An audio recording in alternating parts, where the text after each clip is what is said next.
Okay, so before I get into the talk, I just want to tell you about a couple of days ago. A friend of mine WhatsApped and asked, how are you feeling about this conference this week? And initially I didn't actually know what to say, because a couple of weeks ago I was really, really excited, and then while I was working on my presentation I realized, you know what, I'm feeling a little bit of a sense of fear as well. So I told her about this, and she said, well, what have you got to be afraid about? You've done this before, so you should be absolutely fine. So I said, yeah, but initially about a month ago when we had to send the topic through for what the talk was going to be about, I was busy working on this large research project, and it seemed like the appropriate title at the time was Mobile Commerce in South Africa, but really what we were studying was how customers in our South African market were experiencing when they wanted to go online to buy something from their mobile phone. You know, what were they going through when they went onto a responsive website, when they went onto an app or even a mobile site? What was going on with them? What were they feeling? What hurdles did they have? I wanted to try and unpack as much of this challenge so we could produce a report and send it out into the market to help the guys who are experiencing the same challenges. So she said, well, so, you know, I really don't see what the problem is. It sounds like a good topic to me. So I said, no, you don't understand. This is the UX crowd. They're going to expect me to be a complete mobile expert, and I'm not. So she said, but isn't this a good thing? So I said, no. You don't understand. When we get to the end of this talk, I'm going to have to answer questions that I really can't. So she says, well, you know, what makes you think you can't answer these questions? I said, well, I'm not a mobile expert. I'm not a mobile product manager, but I'm just a researcher. So she said, you know, sometimes that can be a good thing. And, you know, don't I think that that'll be enough for this particular talk? So I said, no, you don't understand UX in South Africa. Everyone expects us to be a complete unicorn, wear many different hats. So as much as I'm a researcher, I should be a mobile expert as well. So I was thinking about this for a little while and was thinking, okay, so how do I put this across to you guys? I'm a researcher, so what does that mean? And where's this feeling of fear really coming from? And then I realized that, you know, yes, I am a bit of a unicorn. I do wear different hats as well. I wireframe and Axier. I'm a content strategist as well. But what do I really know about mobile? And I think the problem, what I was really feeling afraid about, was I was focusing too much on the difference between me and what I do and what a mobile product manager does, or what a mobile expert really does, and the things that they know. When at the end of the day, what the major similarity between us is that we, at the end of the day, want to help people. We want to create experiences that cause people going onto their mobile phones to have a great time and a great experience. So build a really meaningful experience. So I'm going to speak a bit more about that side of things today. So I think what I should have done is I should have crossed that out and been a lot more specific about the talk being about what are mobile customers experiencing in South Africa at the moment, and about using qualitative research to create a meaningful experience. But first of all, before I get into that, I want to do a shout out to the guys who put this whole conference together. Theo, Nate, Iggy, all of you guys in the background who I haven't even met yet, thanks so much for all of the hard work you've done to make this happen, for all of you guys for coming to it as well.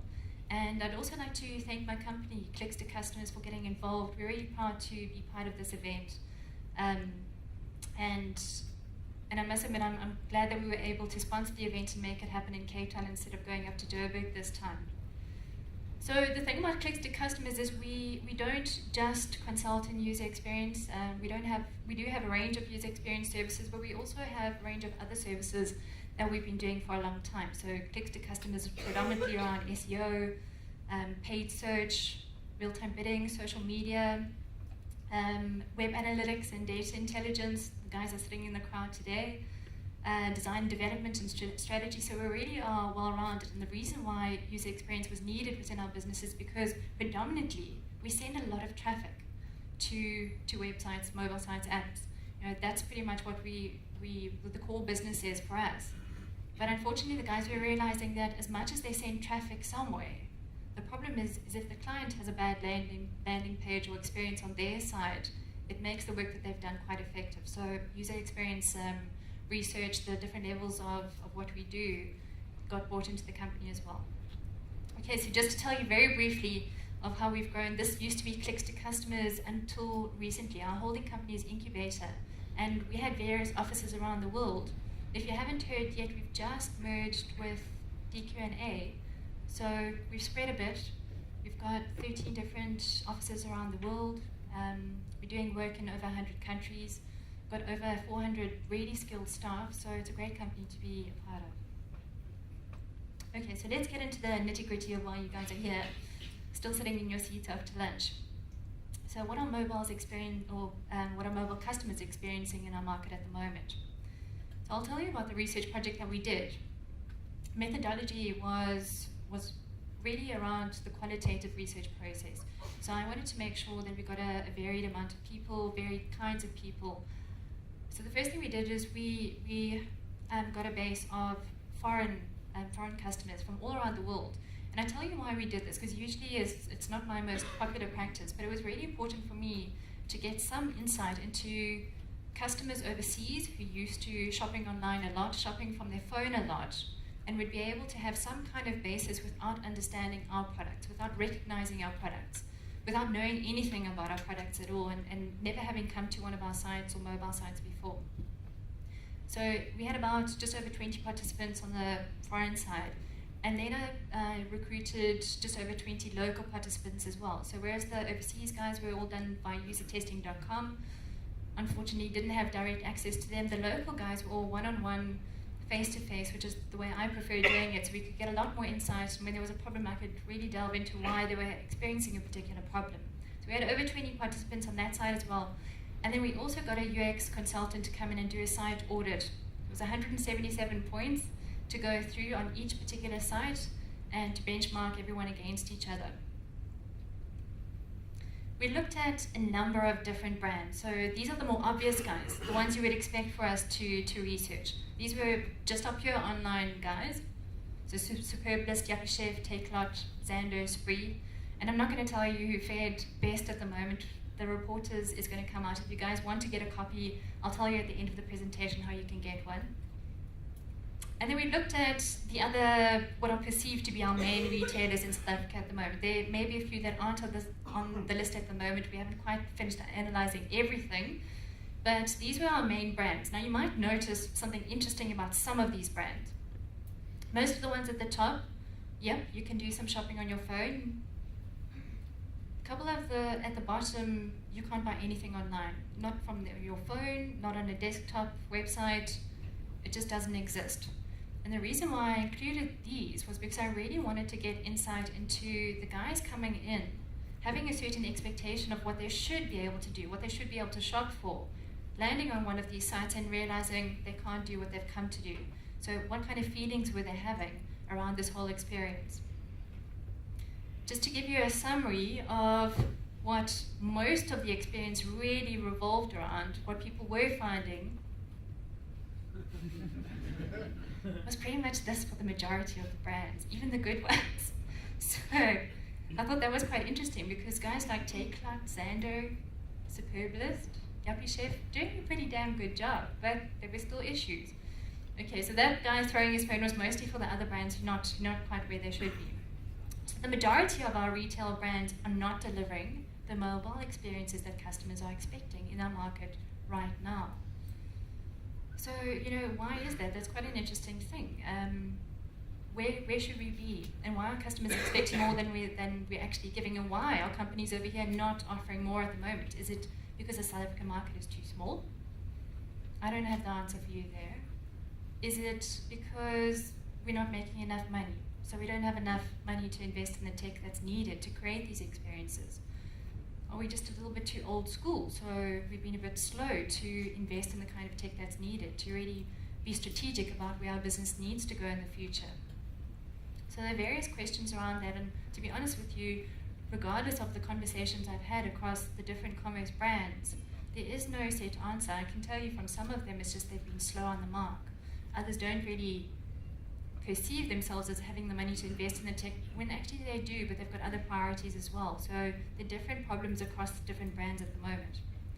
So I'm not going to tell you every single little bit of piece of research and insight that I got from the report, but I am going to tell you 12 of the really interesting themes that I picked up from the end of the research.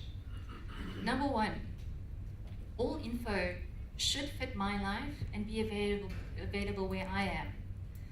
So what they meant by that was there needed to be some kind of consistency across channels. So if I've found a particular product on the website, I do expect that if I go and use the app or a mobile site, that exactly the same information is available there as well. So it doesn't matter what I'm using, it must be consistent. I'm going to be extremely unhappy if I get to an application or a mobile site and I'm not finding what I'm looking for. Okay, so consistency across channels. The second theme that came up was when and where I want to browse or buy, it's my choice. So there wasn't too much of a complaint about the fact that a brand didn't have a mobile specific site. It was fine to have a responsive site and an application. Sometimes, a little bit just a responsive site, but what was coming out from the guys who just had a responsive site and no application is, that's not going to work for me. I also like interacting with apps, so if I can't choose which one I feel better with, then I feel like you don't really care about me and what I want. Macy's has got this right. They understand this. They don't care where their customers are shopping from as long as they're shopping with them. So whether it's from their retail store or an app or from their website, it doesn't make a difference where the money is coming from. So Terry Lundgren, their president, says a customer is able to interact with Macy's no matter where she is or how she shops. It makes no difference to us whether she buys something in our store, online, or whether she is shopping from her desktop computer on her Android phone or iPad. The third one was, I wish it was easier to buy. And it's not just easier, it's also quicker. So what the issue was here is, and I was quite surprised to hear this, especially from South African customers, because I was thinking, we're not that too savvy on this kind of thing quite yet. But what I was hearing is, sometimes I want the process to be easier. I don't always want to have to go to a website to buy something or an app to go and buy something. I really want to buy something where I am right now. So I might be in Facebook and see something I want. Wouldn't it be nice to just click on that right there and it's bought? And Woolies has identified this and they're busy working on that, or they have worked on it already. Then there's also the context of, what if I'm reading a magazine? It could be a print magazine. What if I want to buy that product right there? Shouldn't I be able to scan something and it's bought? What if I'm reading a digital magazine? Can I tap on that product right there and buy it? So it's important for me to be able to shop in context of where I already am without having to go somewhere to go and buy something. Nordstrom is one of my favorite examples of this. So a few years back, they did understand the importance of the tech side of things. It was a necessary evil, so they outsourced this to an outside team until a few years ago they realized, this is maybe not so good for the future of our business. They realized what the strategic importance was of investing in this within their own company. So they built up their tech team. They put their tech team within their business structure, so with the business guys, not separate in the dark corner down somewhere. And they made sure that everyone had access to customer complaints, all kind of feedback that was coming and came into everyone's project management tool so that they could keep track of what their customers were really thinking about them. Everyone was involved in this process of being able to respond to these customer queries. So not only did they have a wonderful tech team, and this brings real joy to my heart, they had a big UX team. So not just a one-man show like a lot of us are used to, but they had a whole UX team. And not only a UX team in place, they also had a UX lab. Personally, I think it's better and I prefer going out to customers in their natural environment, but a lab is also good. I won't complain if I have one. But the good thing that they launched and they identified through all of this one-on-one time with their customers was that this in-context shopping was really important. So they created something called text style. So if you're part of one of the personal shopping programs, you can send a text to your personal shopper and say, I'm going to a party on Saturday night, I need shoes. That personal shopper already has the data about you that they need to give you the product that you want. So they send you a picture. That picture comes along with the product information, which store closest to you it's available in, what the price is, and it also comes with a code. So if you want to buy this product right now, just reply back with buy whatever the code is. It's as easy as that. So with that response done, you've got your product. The product will either be delivered, or if you go and pick up in store, they have another wonderful service called curbside collection. So just send us a message, tell us when you're arriving, and we'll send someone out to the curb with your product. And wouldn't we all want that kind of service? So this didn't come up in our research, but I've recently read a report where in American commerce, there's this whole sort of trend going on right now that with these kind of specialized services just for the VIP guys, there's a view that this needs to be democratized and opened up to everyone. So you can't just have your special select shoppers anymore. Everyone needs to get the same kind of service, and I'm very all for that as well. Okay, the fourth one. I am a unique individual, and I want experiences that appeal to me. I don't want to see everyone else's products, whatever your editor's recommendations are. I just want to see the products I'm interested in.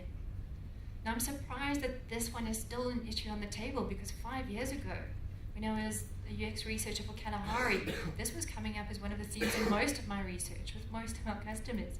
And today, I'm still surprised to see that a lot of the retailers that you saw up on the slide just now, still not doing it. So why not? Is it too expensive? What's the real issue there? Why aren't people not adopting it as much as they should? It's a really powerful tool. The fifth one, search must work. I don't want to talk about this one at all, because I know it's embarrassing for a lot of companies out there that search is not working quite the way it should be, and I know it's a tough one to get right.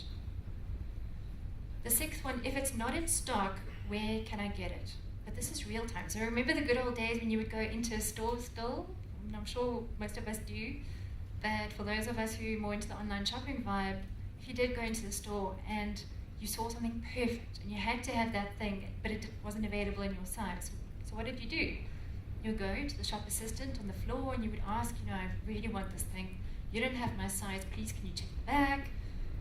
Check the rack in the change room, and if you still can't find the thing in my size, please can you phone a store close by and find out if there's something available there. So that's how we used to deal with things. We still deal with it that way, but customers are expecting it to be a lot quicker than that. So I don't necessarily want to rely on a sales assistant.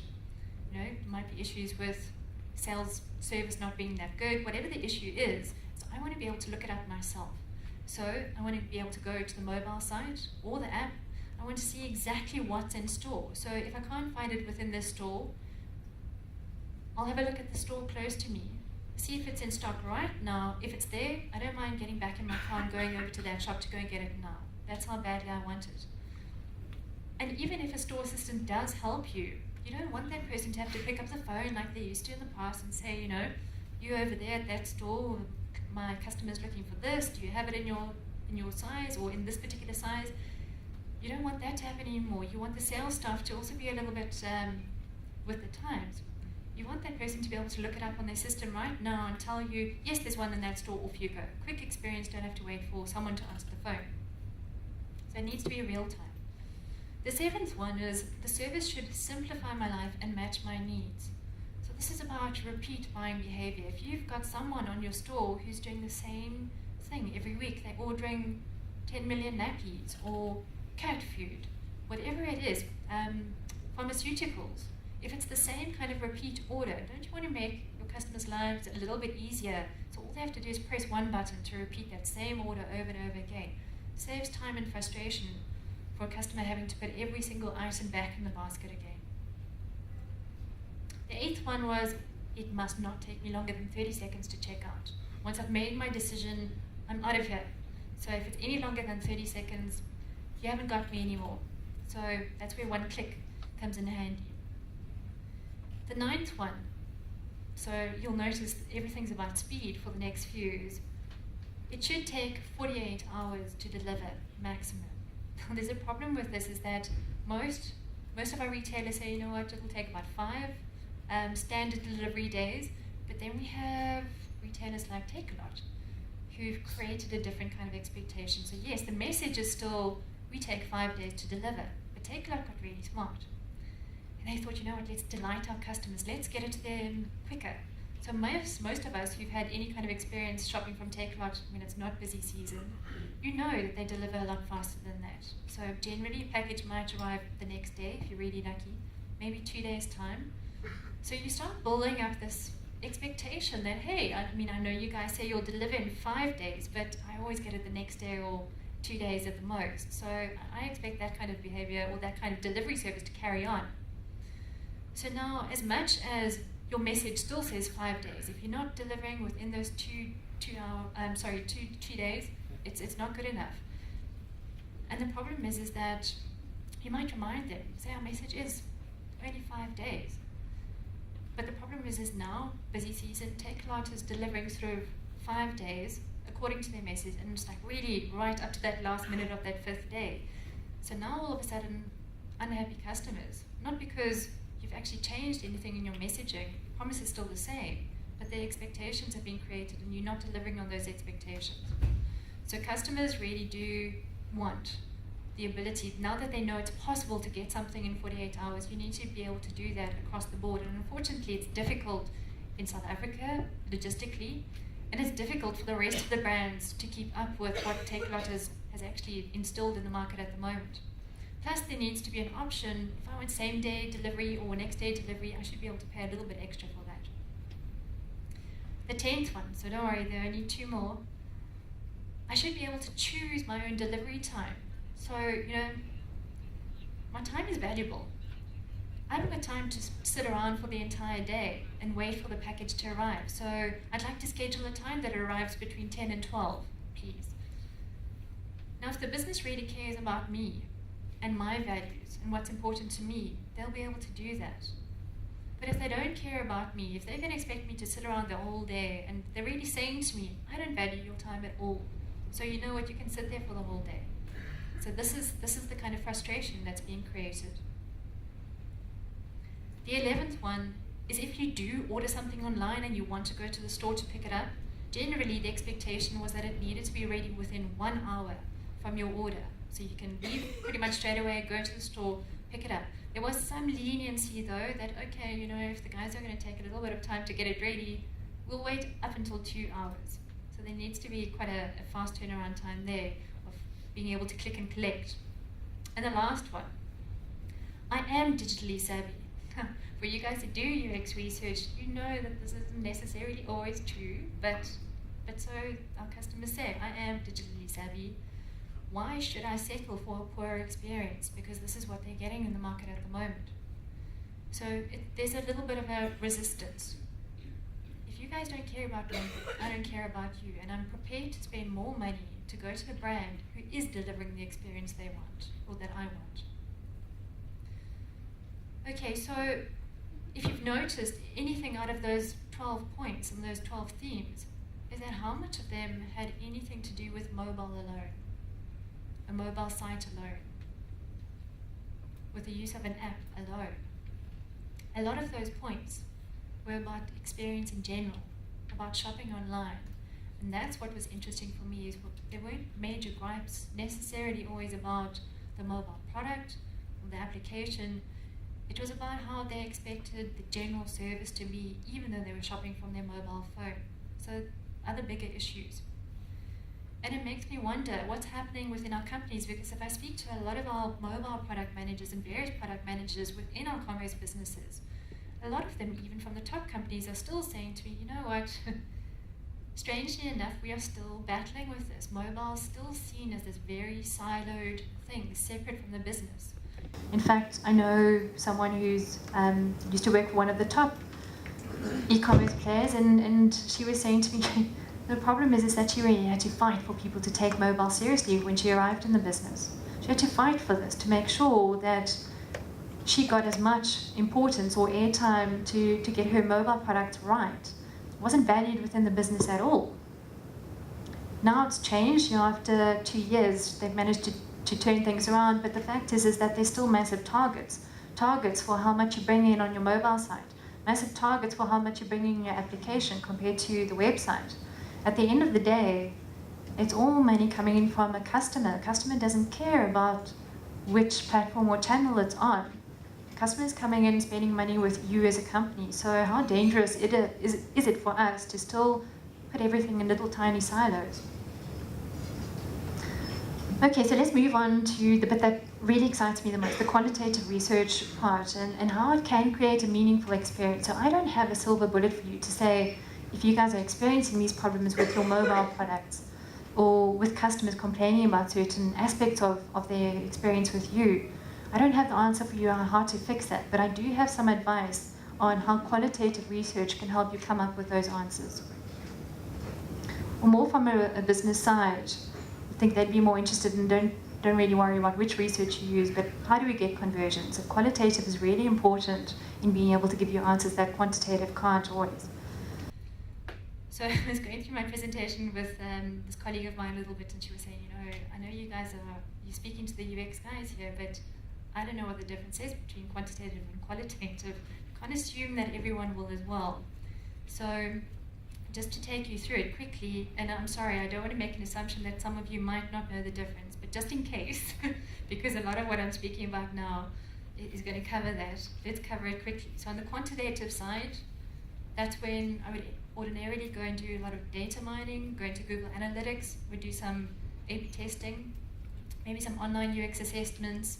So all of the kinds of methods we use there, not customer facing, it's not one-on-one with a human being in front of you.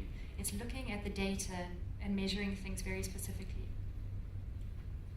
And the qualitative side, human facing, it's having a connection with your user, with your customer, with that human being. So either having a UX lab or going out to customers and doing research with them, doing interviews, direct interviews, various different methods involved there as well. All right, so over the last 2 days, you've learned a lot about design in UX, brand building, various different facets of UX.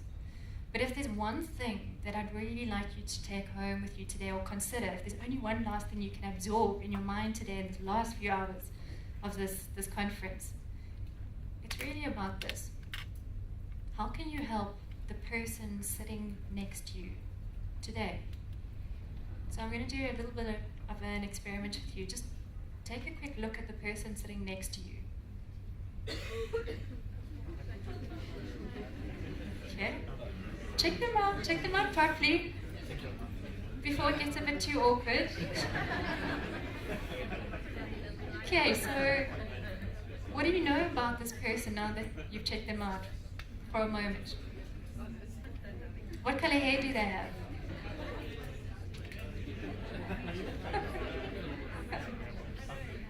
Okay, I wasn't asking how much hair do they have. Okay, so you've got a little bit of an idea of who's sitting next to you, and you know something about this person. So what is this person doing right now? And if you don't have someone sitting next to you, you're more than welcome to look at me. So what am I doing right now? So looking at you, looking at me. Okay, this is getting awkward. Okay, so you know something about this person in front of you. But there's a lot that you don't know about this person in front of you. So, or to the side of you. What else does this person have? This person also has values. This person has beliefs. This person has feelings about things. It's a normal human being. We come with feelings, yes? So what else can you tell about this person? If you have a look at the data, which is the first place we go to, okay, into Google Analytics, what can we find out about these customers, or into your other data intelligence, what can I find out about this person? Okay, so, and let's use a very specific example here. I want you to consider this. How can you help this person that's sitting next to you buy something on the Pick n Pay mobile app? It was not a nice experience to go through. I can tell you that much. Okay, so if you look at data, you can tell that this person tried to buy a chocolate from Pick n Pay last month, 12 Rand. Okay, and then what happened? Well, then that came up. So this person didn't even get to put the second item into the basket, didn't even get to pick the bakehouse pudding that they really, really wanted. All of that excitement about being able to buy the whole shopping list, gone out the window, because this is what came up. So now what happens to a customer when this kind of surprise comes up? So I can tell you what the customer was feeling, possibly. The customer might say, you know what, I was feeling really frustrated and surprised. Here I thought that you understood me, I thought you got me. I thought you understood that I wanted to buy stuff from you. I thought you shared the same values as me. And then you know what happened. After I tried to buy my first chocolate, you're going to slap this kind of surprise in front of me. We don't have the same values at all. You have no idea what I want, but I don't trust you anymore because you want something from me, and you're happy to go and get that before you deliver on anything that I want. So what do? I go and find a different business who does have the same values as me, who gets me, and I form a bond with that business. Okay, so this is what I really want to stress, is that emotion is really important in making a decision. It's what gives you the ability to make a decision. And surprise, surprise, whether you like it or not, 100% of your customers are people. We are human beings. So if you don't understand human beings and how emotions drive us, how can you know how to drive behavior that converts? All right, so let's do another little experiment. This one is going to take a little bit more time. I'm going to show you a photo. And when you see that photo, I really want you to be aware of two things. What is the judgment that comes up in your mind? So what thought do you have in your head? And then the second thing is, what feeling do you feel inside when you see that image?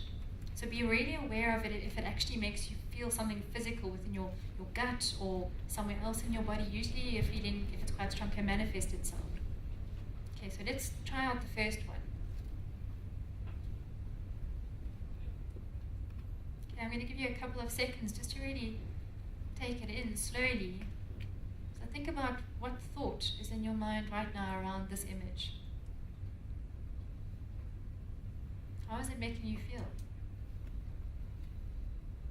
Okay, and to be a little bit more specific, did you find that one of them came first? Did you experience the feeling first or the thought first?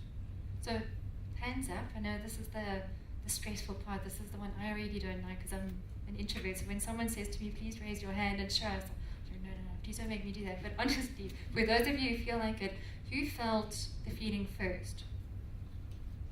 Okay, and who, way too many of you, no one's going to want to stick their hand up now. Who experienced the thought first? Okay.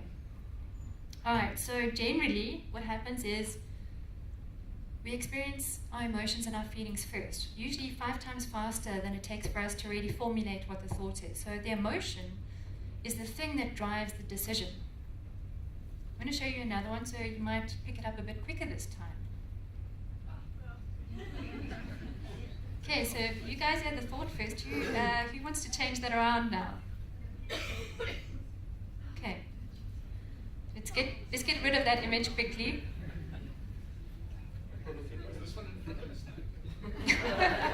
No.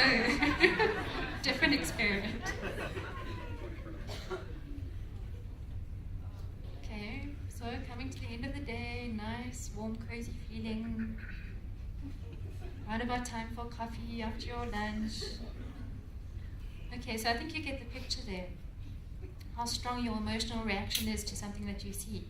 So now I'm going to mix it up a little bit and show you a couple of the mobile sites. Okay, just to give you context, this is not because the quality of the image on my computer is so bad. This is really what you see. Okay, so what kind of feeling do you get from that? Maybe something like that? Your facial expressions? Mr. Price home, asking for your ID number. Why? Okay, take a lot online. Thinking, loading. No, gosh, I haven't got time for this. What about at home? Okay, so I can't shop yet. Nope. First, I have to sign up for a newsletter. Not going to happen. Hi-Fi Corporation. So, ooh, very first page. 404. Now, you're fired. Okay, so this is the importance of emotions. And this is why it's really important for us to actually still take into account how important emotions are in our business and how important it is to study emotions as well as quantitative data. Okay? It's important for us to understand the triggers that cause these emotions so that we can develop these triggers ourselves. Build up the emotions that we're looking for our customers to have so that it can result in a certain kind of behavior. So what do businesses pushing innovation have in common? They really understand this. They understand the power of emotion. They understand the importance of taking all of the value-adding emotions and creating more experiences around those to make more of them come up, and how destructive these value-destroying emotions can be. Okay, so most of us really spend a lot of time looking at data. We look at visits. We look at session durations, bounce rates, conversions, graphs, numbers, rands, dollar signs. That's what we look at. So we've kind of forgotten that at the end, or beginning actually, of that data, there's a real human being. The problem is we make assumptions based on this data, and these assumptions are incomplete. And we make decisions based on what we think we know. And I understand why we do this as businesses. We're afraid of what we can't see. So we try and build the story that makes us really look like and think that we know what we're talking about. But Daniel Worston says this better than anyone. The greatest obstacle to discovery isn't ignorance. It's the illusion of knowledge. Or in simpler terms, it's not what we don't know that keeps our business from growing. It's what we think we know. It's by stopping there, thinking we have enough information now.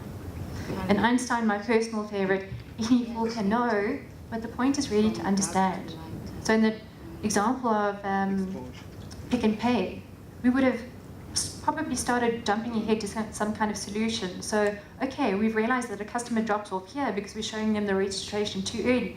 Let's find the solution to that. Let's look at our data. Okay, we know it's falling off here. Ooh, where should we move that page down to? Maybe at the end over here. What do you think? Yep, that'll work for you. How does the customer really feel? Spend some time with them. Maybe realize that customer doesn't want that page there at all. Maybe. Okay. So it is about human beings. And the more we can understand how our human beings feel, the more we can build human experiences and journeys that really do matter. Macy's is great at this with their advice. They say, follow your customers wherever they experience your brand. Observe how they interact with every channel. Learn about their context of use. See how they interact with your products and your services, and identify and understand their feelings at each stage of the process, because that will be able to give you the ability to identify the gaps for innovation opportunities. So follow the whole engagement cycle, not just the single channel.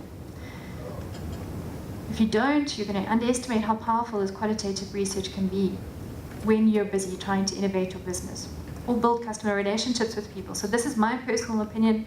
I really believe qualitative research is the secret sauce behind shaping how people feel about a product and how they engage with your service.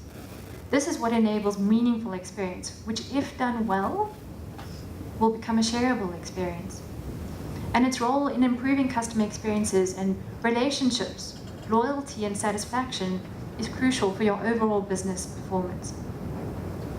Okay, so let's have a look. How can businesses be more emotionally intelligent or be more cognizant of emotions that the human beings are having? So I prefer not to use the term users so much. So emotional intelligence is really about your ability to recognize your own feelings, give a name to it, decide how you want to show that to the outside world and be able to communicate that. But that's more in a sort of self-awareness context. What I'm really speaking about is our social awareness. Your ability to recognize emotions in your customers, in your human beings, to understand them, label them appropriately, and to use that information to guide thinking and behavior. And we already know that emotions are what guides thinking and behavior. And you can do that, you get that learning from interacting face-to-face with your customer. One of the other skills within emotional intelligence is empathy. So really having the ability to experience and understand another person's condition from their perspective. That's what fuels your connection. So as a UX researcher, you need to have that skill, being able to go and understand perspective, that person's emotion, really unpack what emotion they're going through. So when we do customer journey maps, we don't just go through the flow anymore, what the general journey is. We also build in what the emotions are along that entire journey, the impact mapping. So how can a mobile product manager or UX practitioners in general, business owners, implement some kind of emotional intelligence in what you're doing? Okay, so these are my last few slides. So the last few things I want you to take out is, do you have a mission statement? Because you as a product manager, it's your job to inspire the people around you with what your task is. So if you can inspire others with your vision, if you have a really clear idea of what that vision is, you'll be able to deliver that authentically in a way that connects the message to people within your business and connects to your customers as well. So what's really important there is for customers who are going through these bad mobile experiences, and they're saying, well, you know, what's going on? Why aren't these guys giving me the kind of service that I expect or the experience that I expect to get? What's your answer to them? Oh, we're not investing in that particular feature because we didn't think about it. You know, we're a little bit slow. But maybe, what is your vision? You want to try and do as much for the customer as possible, but you know what? You are taking a few shortcuts on the services that you can provide because your vision is really, or your mission is really to provide low-cost products. We really want to save you, so we're not getting all fancy. What message are you really giving out to your customers so they still can feel that you care about them? Okay, so now that we're getting all touchy-feeling and full of emotions at the end of the day, so what my personal mission is to help organizations design meaningful businesses and products around people, human beings, and to build conscious connections with customers. Okay, so you can buy a person's time and actions, but you can't buy their enthusiasm. You cannot buy their loyalty and the devotion in their hearts. This you have to earn. So remember I said, if there's one thing you absorb for the rest of this afternoon, let it please be, how can you help the person next to you, the human being next to you, with feelings and emotions? And if there's one thing that you have a little bit more space for, it's really to understand. And remember that there is a difference between emotion and behavior, and there's a place for qualitative research and quantitative research. So use them both. I told you I would tell you how to get hold of the research project, so we are busy wrapping up the last bit of analysis at the moment, but if you want a copy of this report, please just pop me an email, have a conversation with me, I won't bite. My email address is Kari, so it's Kari, @clicks2customers, and that's clicks with a number 2 customers.com if anyone's not wearing their glasses. And you're welcome to get hold of me on Twitter as well, that's also fine. Okay, thanks guys, thanks for being very patient.